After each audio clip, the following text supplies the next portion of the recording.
So, let's keep going and review the grammar.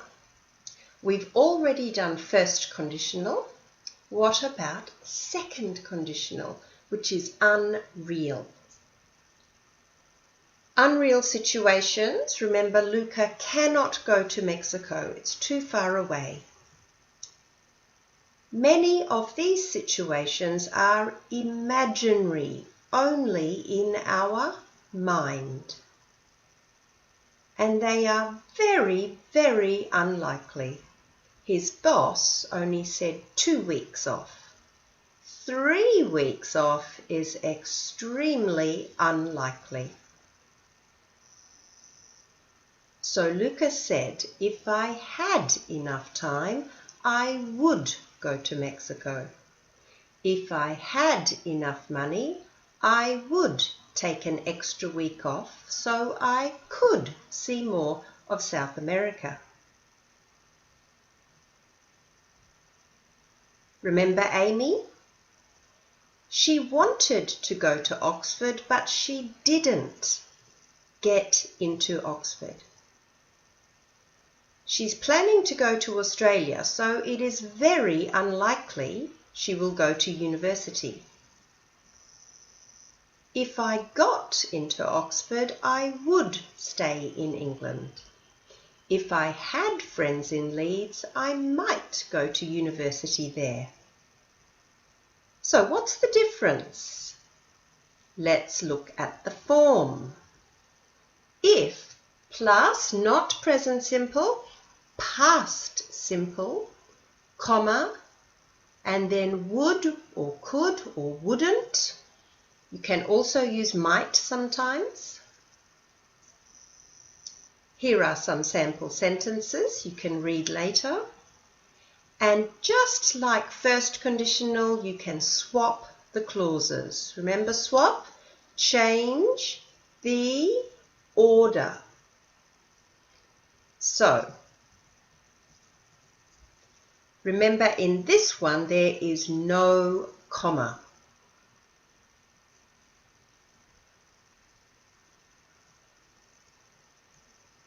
Here are some sample sentences with the result clause at the beginning. I could reach that top shelf if I were taller. I would have some savings if I spent less money. I wouldn't marry you, even if you were the last man on earth, and so on. So, let's practice. If it rains this weekend, I will stay indoors and study. This is a real situation, so we use first conditional. Have a look at the sentence. You have to use the words know in the second gap. I don't know. I would tell you if I would, and past simple, knew. This person does not know the information, so it's impossible to tell her. What about this one?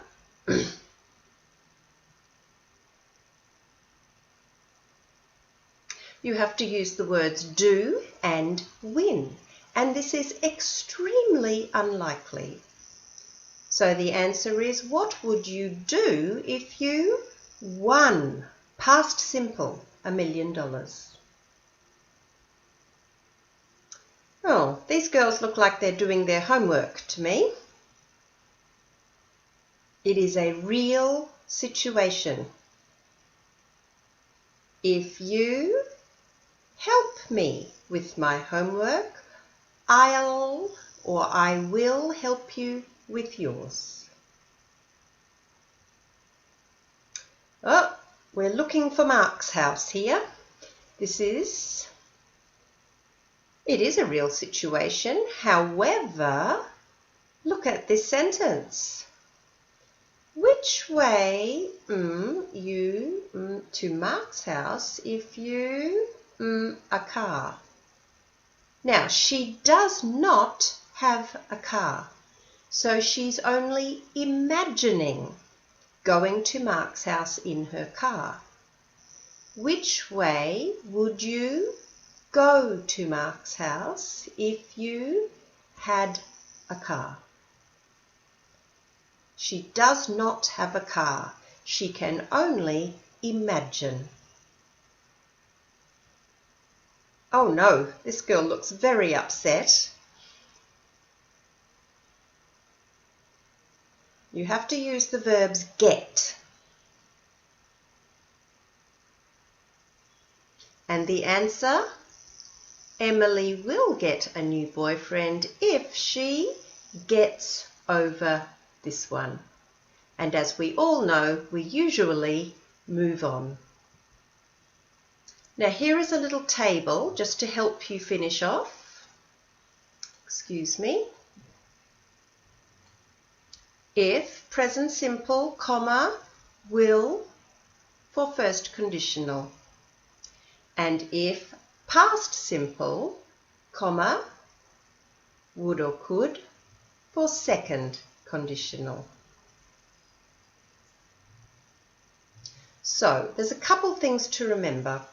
We often use were in the condition clause. For example, if I were you, I wouldn't marry him. You can swap the clause around,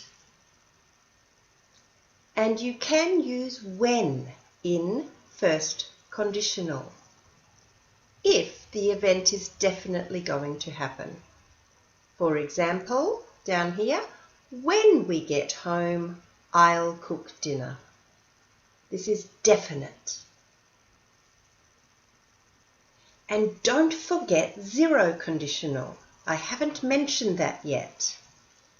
It's always true, it's not in the future, it's a fact. Water boils when it reaches 100 degrees Celsius. Or,